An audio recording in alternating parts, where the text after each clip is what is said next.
Ce n'est pas vous qui m'avez choisi, mais moi, je vous ai choisi, dit Jésus dans Jean 15, verset 16. Et si ta présence dans ta famille n'était pas seulement une histoire de naissance, mais une responsabilité confiée par Dieu, peut-être as-tu traversé des incompréhensions, des combats silencieux ou des saisons où tu te demandais pourquoi certaines choses semblaient toujours te conduire plus loin. Ce message vient éclairer cette question.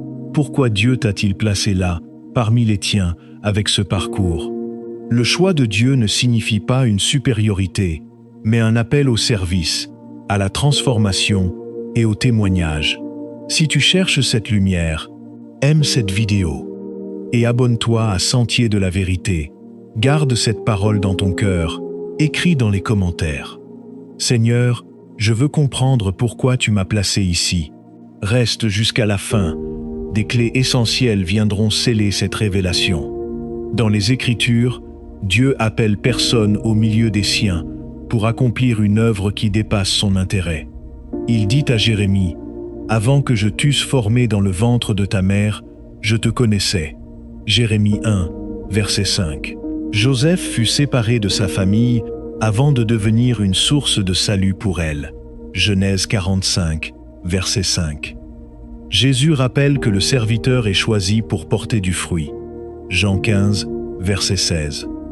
Être choisi ne signifie pas être meilleur, mais recevoir une responsabilité devant Dieu. Il existe une différence profonde entre être placé quelque part par les circonstances et être placé quelque part par la providence. La Bible nous montre que Dieu peut utiliser une famille, une histoire et même des blessures anciennes pour faire naître une mission. Comprendre cela ne glorifie pas l'individu, cela révèle la fidélité de Dieu dans ta marche spirituelle. Première révélation, Dieu peut te placer dans ta famille pour y faire naître une lumière. Il arrive qu'une personne regarde sa famille et se demande pourquoi elle semble penser autrement, rechercher Dieu autrement, porter certaines convictions que les autres ne comprennent pas. Elle peut même avoir l'impression d'être étrangère au milieu des siens. Pourtant, les Écritures montrent que Dieu sait susciter une lumière au cœur même des environnements où elle semble la moins attendue. Jésus a déclaré « Vous êtes la lumière du monde » Matthieu 5, verset 14. Cette parole ne signifie pas que le croyant doit se considérer supérieur à ceux qui l'entourent, mais qu'il reçoit la responsabilité de laisser la lumière de Dieu traverser sa manière de vivre. Peut-être que Dieu t'a placé dans ta famille non pour t'en éloigner intérieurement, mais pour que quelque chose commence avec toi. Une manière nouvelle de pardonner. Une manière différente de traverser les conflits. Une fidélité qui demeure lorsque les autres abandonnent. Une prière qui continue lorsque tout semble silencieux. Pense à Joseph. Ses frères l'ont rejeté, vendu et éloigné de leur présence. Mais Dieu transforma cette trajectoire douloureuse en instrument de préservation pour toute la famille. Lorsque Joseph les retrouva, il déclara « Dieu m'a envoyé devant vous pour vous faire subsister dans le pays. » Genèse 45, verset 7. Remarque la profondeur de cette parole, Joseph ne dit pas que ses frères avaient bien agi. Il reconnaît que Dieu avait été capable de transformer leur faute en chemin vers une mission. Cela signifie que certaines choses que tu as vécues ne définissent pas ton identité, même lorsqu'elles ont profondément marqué ton histoire. Dieu peut prendre ce qui devait devenir une source d'amertume et en faire un lieu de maturité. Alors, laisse cette lumière te conduire, même lorsque ta famille ne comprend pas encore ce que Dieu accomplit en toi. Deuxième révélation. Ton choix est d'abord un appel à porter, non un privilège à revendiquer. Une erreur subtile consiste à croire que si Dieu nous a choisis, c'est nécessairement parce que nous sommes meilleurs que les autres. Or, la logique biblique renverse cette pensée. Dieu choisit souvent des personnes conscientes de leurs faiblesses afin que sa puissance soit manifestée à travers elles. Lorsque Dieu appela Moïse, celui-ci ne répondit pas avec assurance. Il objecta qu'il n'était pas éloquent et demanda comment il pourrait parler au peuple. Exode 4, verset 10. Lorsque Jérémie reçut son appel, il déclara: « Ah, Seigneur éternel, voici, je ne sais point parler, car je suis un enfant. » Jérémie 1, verset 6. Et pourtant, Dieu ne retira pas son appel. Pourquoi ?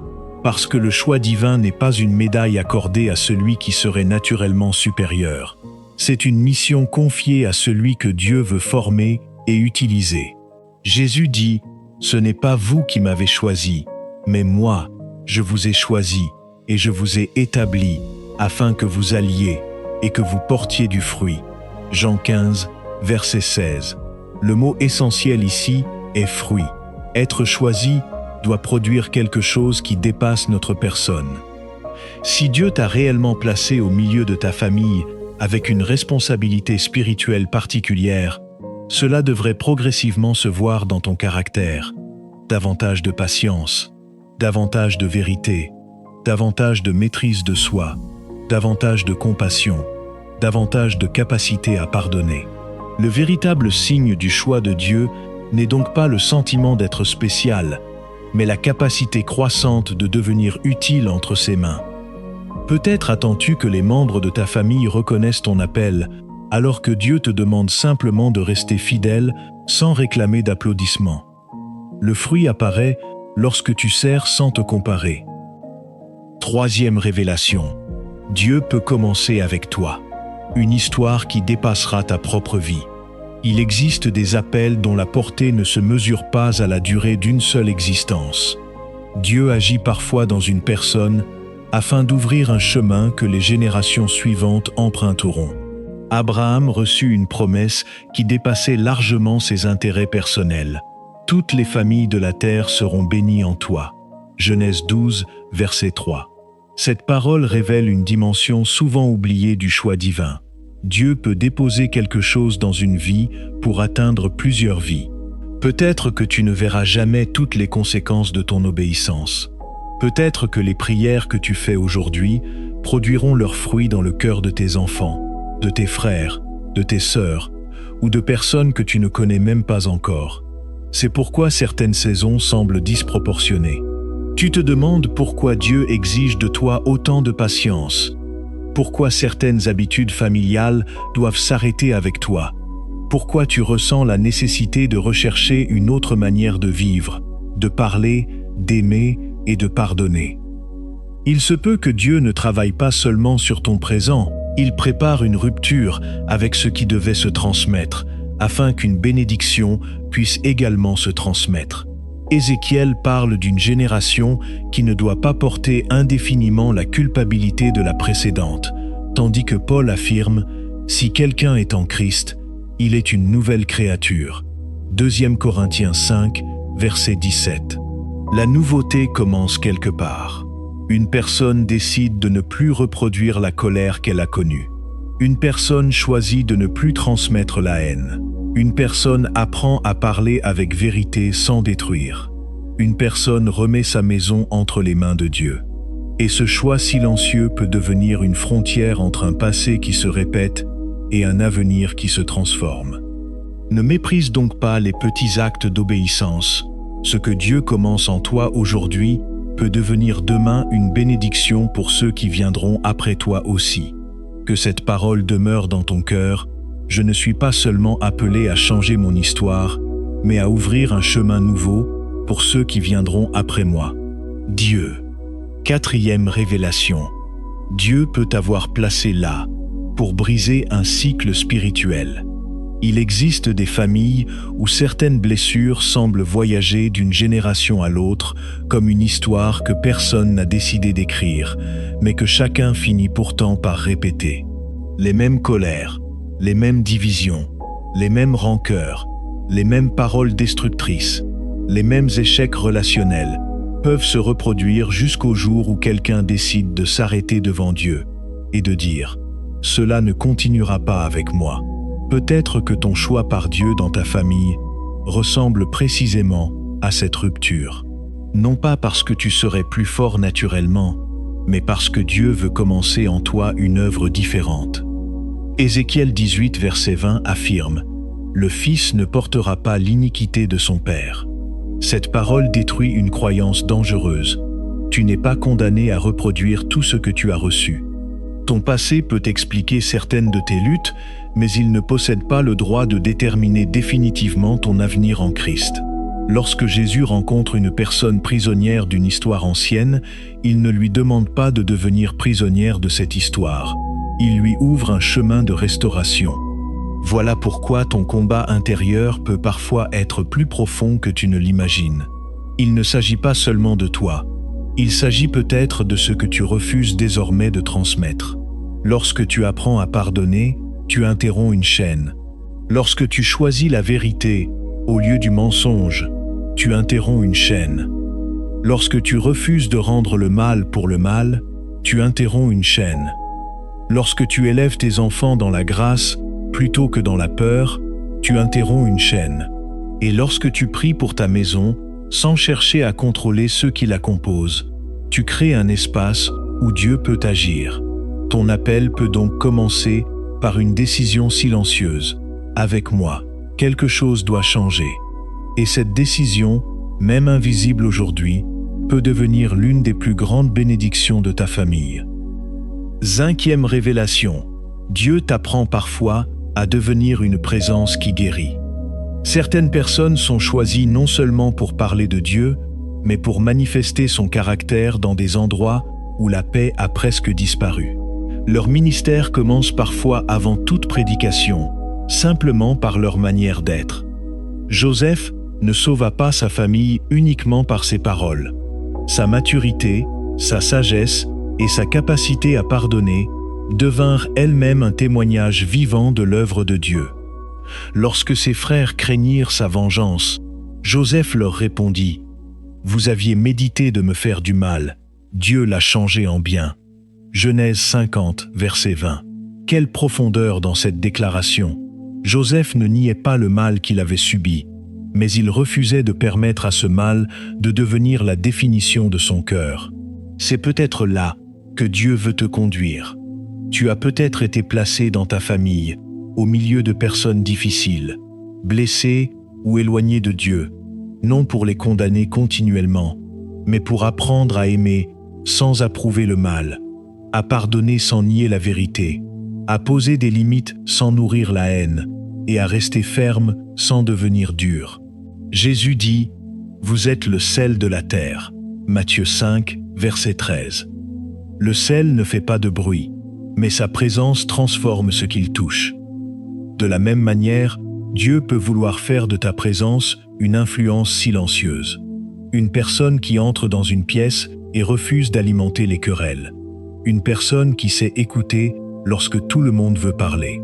Une personne qui prie avant de répondre. Une personne qui ne transmet pas immédiatement les offenses reçues. Une personne qui sait dire la vérité avec amour. Voilà une influence spirituelle beaucoup plus profonde que la recherche d'une reconnaissance familiale.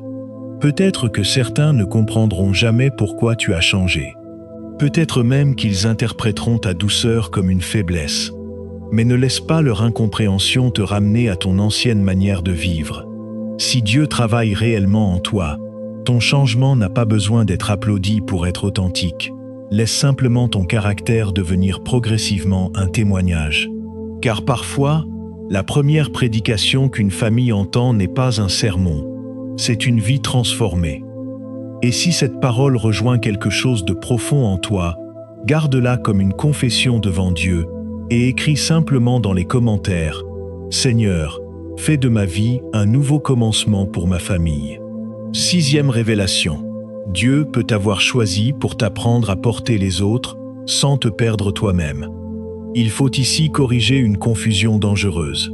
Être une lumière dans sa famille ne signifie pas devenir le sauveur de sa famille. Il n'existe qu'un seul sauveur, Jésus-Christ. Tu peux intercéder, encourager, conseiller, pardonner, servir et témoigner, mais tu ne peux pas transformer le cœur d'une personne à sa place. Beaucoup de croyants épuisent leur âme parce qu'ils portent sur leurs épaules une responsabilité que Dieu ne leur a jamais confiée. Moïse lui-même dut apprendre cette limite. Dans Exode 18, Jéthro lui dit qu'il ne pouvait pas tout porter seul. Même lorsqu'une mission vient réellement de Dieu, Elle doit être accomplie selon les limites que Dieu établit. Peut-être as-tu longtemps pensé que si ta famille n'allait pas bien, c'était à toi de tout réparer. Mais Dieu ne t'appelle pas à contrôler les résultats. Il t'appelle à être fidèle dans ton obéissance. Jésus lui-même se retirait dans des lieux solitaires pour prier, malgré les besoins immenses qui l'entouraient. Luc 5, verset 16. Cela signifie que même l'amour doit être enraciné dans la communion avec le Père. Tu peux aimer ta famille sans absorber toutes ces tensions. Tu peux aider sans porter toutes les conséquences. Tu peux prier sans vivre dans l'angoisse. Tu peux poser une limite sans devenir cruel. Tu peux t'éloigner temporairement d'un conflit sans abandonner l'amour. Cette distinction est essentielle, car Dieu ne veut pas seulement faire de toi une bénédiction pour les autres. Il veut aussi restaurer ton propre cœur. Lorsque Jésus dit « Venez à moi, vous tous qui êtes fatigués et chargés » Matthieu 11, verset 28. Il révèle que certaines charges doivent quitter tes épaules pour retourner entre les mains de Dieu. Alors cesse de croire que tout dépend de toi. Fais ce qui t'appartient, puis laisse Dieu accomplir ce qui n'est pas à ta portée. Ton appel familial ne sera pas détruit parce que tu refuses de contrôler les autres. Au contraire, il deviendra plus sain, plus libre et plus profondément enraciné dans la grâce. 7e révélation. Le vrai signe que Dieu t'a choisi est que tu apprends à rester fidèle, même lorsque personne ne te reconnaît. Il existe une dernière vérité que beaucoup découvrent tardivement. L'appel de Dieu ne vient pas toujours accompagné de reconnaissance humaine.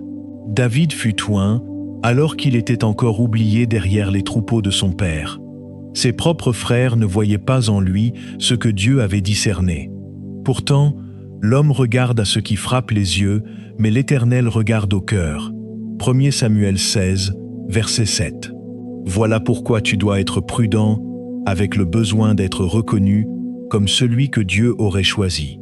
Si ton identité dépend de la reconnaissance de ta famille, tu deviendras vulnérable aux compliments comme aux critiques. Mais si ton identité repose sur Christ, tu peux servir même dans l'ombre. Jésus dit, « Ton Père, qui voit dans le secret, te le rendra. » Matthieu 6, verset 4. Certaines choses que tu fais aujourd'hui ne seront peut-être jamais applaudies. Tes prières peuvent rester inconnues. Tes sacrifices peuvent être oubliés. Ton changement peut être incompris. Tes efforts pour maintenir la paix peuvent passer inaperçus. Mais l'absence de reconnaissance humaine n'est pas l'absence du regard de Dieu. Joseph passa par la prison avant le palais. David passa par les champs avant le trône. Moïse passa par le désert avant de conduire Israël. Ces périodes cachées n'étaient pas des pertes de temps. Elles étaient des lieux de formation. Alors ne cherche pas constamment à démontrer que Dieu t'a choisi. Laisse plutôt ton fruit parler.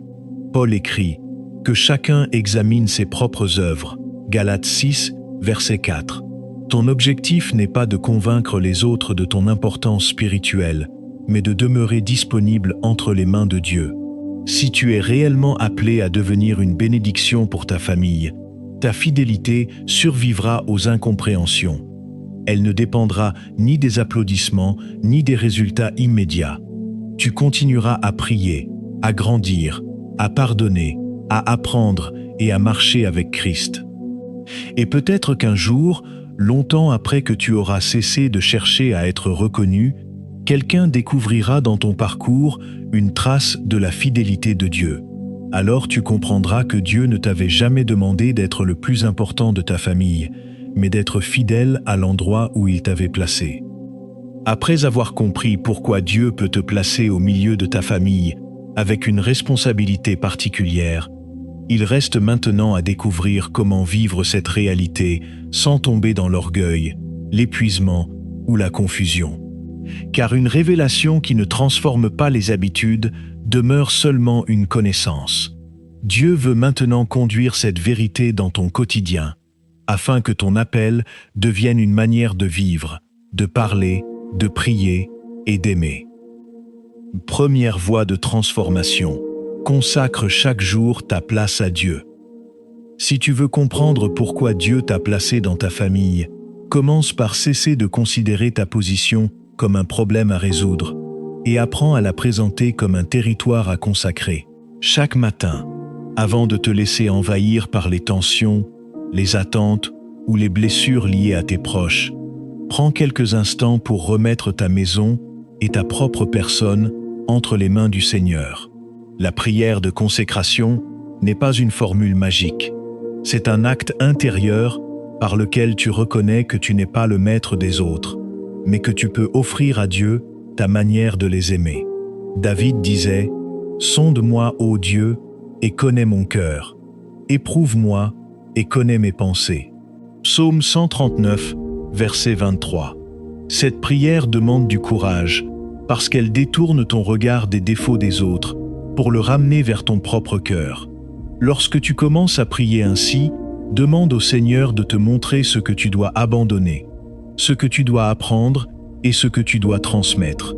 Demande-lui de préserver ta bouche lorsque la colère monte, de te donner du discernement lorsque tu dois répondre et de te donner la force de garder le silence lorsque parler ne ferait qu'aggraver une situation. Jésus nous enseigne également à chercher d'abord le royaume de Dieu. Matthieu 6, verset 33. Cela signifie que ton rôle familial doit découler de ta relation avec Dieu et non l'inverse. Tu ne dois pas devenir prisonnier des besoins émotionnels de ta famille au point d'oublier ton âme. Consacre donc ta journée avant de chercher à changer ton entourage. Tu découvriras progressivement qu'une personne gouvernée intérieurement par Dieu peut traverser un environnement difficile sans être gouvernée par cet environnement. Et c'est souvent là que commence la véritable influence spirituelle. Deuxième voie de transformation. Remplace la réaction par le discernement. Dans une famille, certaines paroles peuvent toucher des blessures anciennes et provoquer immédiatement une réaction. Une simple remarque peut réveiller une humiliation passée, un silence peut être interprété comme un rejet, et un désaccord peut rapidement devenir une bataille. Pourtant, si Dieu t'appelle à devenir une présence différente au milieu des tiens, tu dois apprendre à ne plus répondre automatiquement à tout ce qui sollicite tes émotions.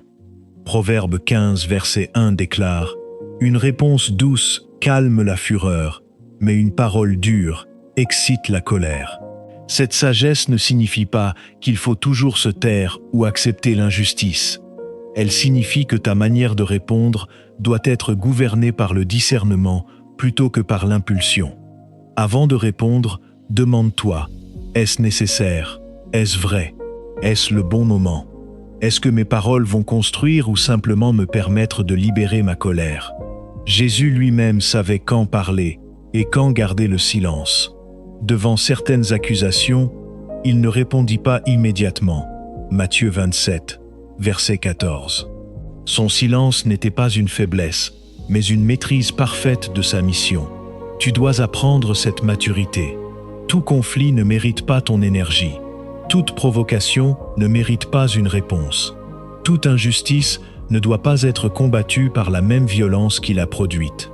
Lorsque tu commences à discerner avant de réagir, quelque chose change profondément. Tu cesses de permettre aux autres de déterminer ton état intérieur. Celui qui t'a offensé ne contrôle plus automatiquement ta paix. Celui qui te critique ne contrôle plus automatiquement ton estime. Celui qui te provoque ne possède plus les clés de ta bouche. Cette maîtrise ne vient pas simplement de la volonté humaine. Elle est aussi le fruit de l'esprit. Paul écrit que le fruit de l'esprit comprend notamment la maîtrise de soi. Galates 5, verset 23. Voilà une transformation concrète. Devenir capable de répondre depuis la paix que Dieu produit en toi, plutôt que depuis les blessures que les autres réveillent. Et si cette parole peut aider quelqu'un de ta famille ou quelqu'un qui traverse silencieusement le même combat, partage cette vidéo afin que cette lumière puisse atteindre une autre vie au moment où elle en a besoin.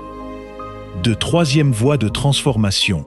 Apprends à bénir sans porter ce que Dieu ne t'a pas demandé. Il existe une frontière entre aimer les siens et vouloir les sauver à leur place.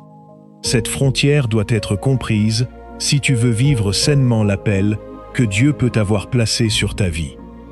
Tu peux intercéder pour ta famille, mais tu ne peux pas décider à la place de chacun. Tu peux conseiller, mais tu ne peux pas imposer une transformation intérieure. Tu peux pardonner, mais tu ne peux pas obliger quelqu'un à reconnaître sa faute. Tu peux montrer le chemin vers Christ, mais tu ne peux pas croire à la place d'une autre personne. Jésus dit, « Si quelqu'un veut venir après moi, qu'il renonce à lui-même, qu'il se charge de sa croix et qu'il me suive. » Matthieu 16, verset 24. Remarque cette expression, « Si quelqu'un veut ». Dieu respecte profondément la responsabilité personnelle. Ainsi, lorsque tu pries pour ta famille, ne transforme pas ta prière en anxiété permanente. Dis au Seigneur ce qui te préoccupe, puis rends-lui ce que tu ne peux pas contrôler. 1 Pierre 5, verset 7, nous invite à nous décharger sur Dieu de toutes nos inquiétudes, car lui-même prend soin de vous. Cette parole est une délivrance pour celui qui s'est convaincu que tout dépendait de lui.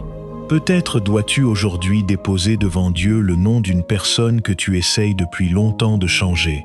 Peut-être dois-tu renoncer à surveiller constamment ses décisions, à anticiper ses erreurs ou à vivre dans la peur de ce qu'elle pourrait faire. Aimer véritablement ne signifie pas contrôler. Parfois, le geste le plus spirituel consiste à prier, à dire la vérité avec amour, à établir une limite juste, puis à laisser Dieu travailler dans le secret. Lorsque tu apprends cette liberté, ton cœur retrouve de l'espace pour grandir. Tu deviens une bénédiction sans devenir une victime permanente des désordres des autres. Et surtout, tu comprends que ton appel n'est pas de porter toute ta famille sur ton dos, mais de marcher fidèlement avec Christ au milieu d'elle. Dieu peut utiliser ta vie pour toucher les tiens, mais il demeure Dieu, et toi, tu demeures son serviteur. Peut-être qu'au commencement de cette vidéo, tu cherchais une explication à ta place dans ta famille. Maintenant, tu comprends que le choix de Dieu n'est pas un privilège destiné à nourrir ton orgueil, mais une responsabilité destinée à produire du fruit. Dieu peut t'avoir placé là, pour faire naître une lumière, interrompre un cycle, manifester son caractère, ouvrir un chemin nouveau et devenir une bénédiction pour ceux qui viendront après toi. Mais souviens-toi surtout de ceci, tu n'es pas le sauveur de ta famille. Jésus-Christ l'est. Ton rôle est de rester fidèle, de prier, d'aimer avec discernement, de pardonner sans nier la vérité et de marcher dans l'obéissance, même lorsque personne ne comprend encore ce que Dieu accomplit en toi. Si cette parole a touché ton cœur, écris en commentaire ce que tu retiens de cette révélation. Partage cette vidéo avec une personne qui en a besoin et abonne-toi à Sentier de la Vérité pour continuer à approfondir les richesses des Écritures. Et lorsque tu regarderas désormais ta famille, ne vois plus seulement ton histoire. Demande à Dieu quelle part de son œuvre il désire accomplir à travers ta fidélité.